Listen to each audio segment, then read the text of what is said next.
mariin biyyaa kun eecha gahuuf deemaa jechuun barbaada.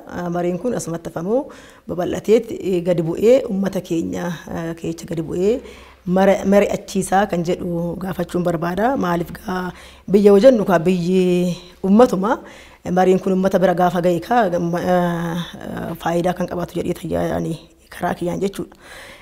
Inni biraa Oromoon hunduu Oromoon kun Oromoon biyya guddoodha uummata baay'eedha. Oromoon umti kun loqonni illee gargar ta'u garuu Oromoo afaan Oromoo dubbanna maalumaaf walii galuu dinna amma egaa jaarraa meeqa akka ta'e gaan hin beeku sintu beeka amma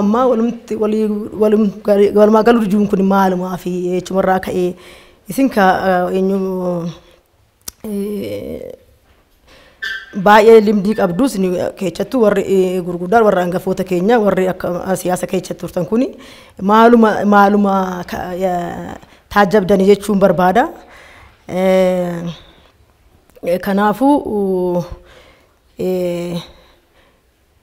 akka mootii sirraa'ee ce'umsa kanaaf yookaan immoo wajjin jiraachuuf wajjin dhaabbachuuf maal godhuutu nurra jira kan jedhuun kaasuu barbaadani.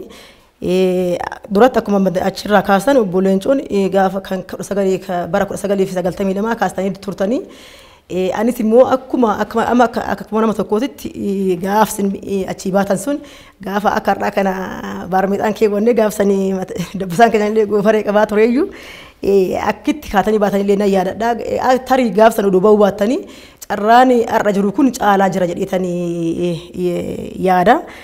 Baay'ee gaafsan amma har'aayyuu baay'een qocamaanii isin waan jettanii waan yaadanis durattis isinuu oduu ba'uu baannee tarii wanni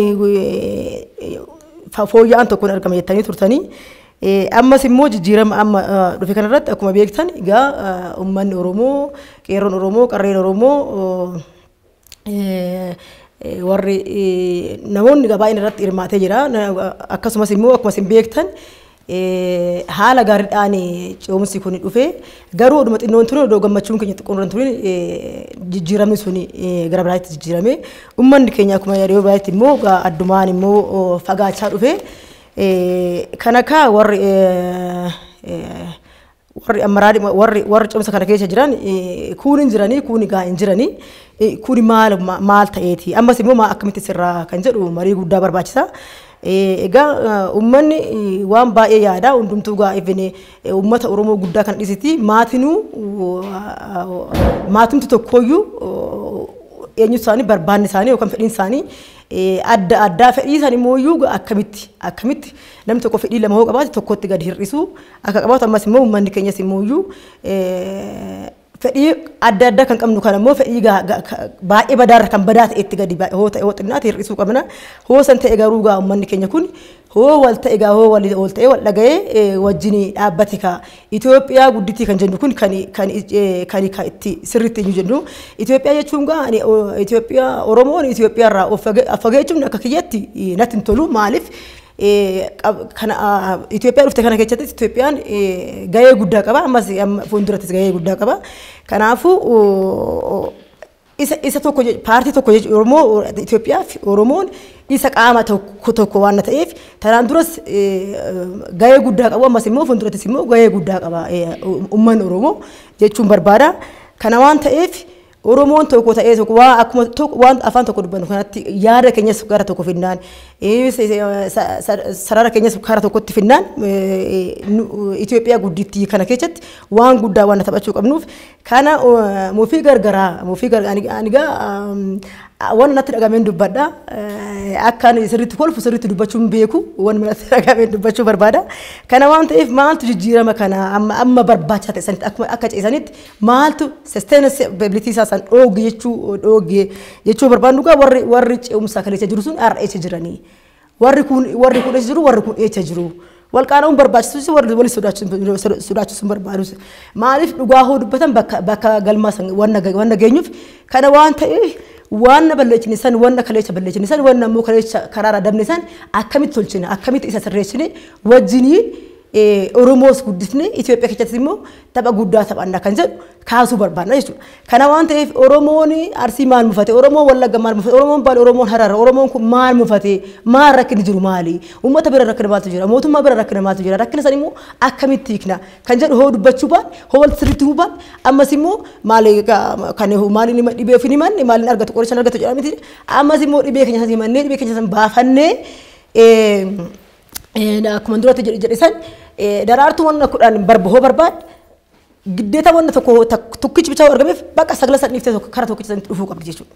Kurnan san dhufuu jechuu baannaan kophaa tafuushiti jechuudha. Kana waan ta'eef walitti dhufuu barbaadna, walitti dhufeenyi kun guddaa waan guddaa barbaachisa. Maaliif Oromoon sirni gadaa kanuma kan sirnuma amma caalu kanaayyuu anaaf sirni gadaa jechuun ማል ጀቹን በርባዳ ከማንኛውም ህግ የበለጠ ስርዓት ነው። ስለዚህ ወንዶ ከነ ሴራ ከን ኡማን አገም ከበጃ ሞቱማን አገም ከበጃ አኑ ኢሲኑ ኑምቱ አገም ከበኛ ስለ ከነ ጃርሳ ኦሮሞን ጃርስ መደቢሞ ወርኑ መገዳሰኒ ከበጆ ደቢሞ ማል ወነ ከነ ሁንዳ ቀበኛ ከነ ኦዶ ቀቡ ማልፍ ከነ ሁንዳ ሰዳፈጋኔ ማልፍ ከነ ሁንዳ ጃማታኔ ዳጋውስ ደደምኔ kana waan ta'eef kana ni jedhe bicha uruun ta'in kan walitti haafin walitti dhufne walitti hojjechuun rakkinni kun hin hiikama gaafa rakkinni Oromoo hiikkate rakkinni Itoophiyaa kun hin hiikkate jedhani karaa kiyyatti jechuudha. Kana waan ta'eef kun gama dhaabbate kun walitti iyyee kun asitti maal jedhee kun waan hiikuma natti fakkaaneef dura keenya Oromoon akkuma afaan tokko haasa'u amma ta'e dhibballee dhufubaatti 50 hoo dhufe rakkin baay'ee fi kata jedhee yaadaan walumaa galatti mariin kun calqabamuunsa calqabamee immoo gadi bu'uu barbaachisaa gadi bu'ee uummanni maal jedha kan jedhu dhaga'uu nu barbaachisaa. Kana waan ta'eef mariin irratti dhaabbatu har'as borus mariin kun hin barbaachisaa. Marii kana immoo mariin akkuma isin duratti jettanii mooyyuu kan waan gaarii kaleechaasan fooyyechinee waan immoo gaariin ta'isan mooyyuu akka gaarii ta'uu goone isa duraa isa የመጀመሪያውን ብለ በፊቱም በደል ትተን ወደ ፍቅር ወደ ሰላም ከመጣን የተሻለ ነገር እናገኛለን። ምክንያቱም ይፈማና ጎዳ አማሳፋን ወልት መኮኩ ይፈማ የመጀመሪያውን የበፊቱን ቂም በቀል ይዘን የትም አንደርስም የትም አላደረሰንም። መማር ካለብን እስካሁን ተምረንበታል። ስለዚህ መጥፎውን እያሻሻልን ጥሩውን ደግሞ በጣም ጥሩ እያደረግን እንደዛ ከሄድ ዋባከ ባይገኛ የዚህ መድረክ ውይይት ሆኜ በመቅረቤ ባይን ተገመደ ጅራ ባይ ገለቶማ ጀቹን በርባዳ አኮ ድረት ጀደ ባይ በቹ ፍሲ ባይን ስራዳ ገለቶማ ስራ ተርገሙ ከያብ ገመይራ ገለቶማ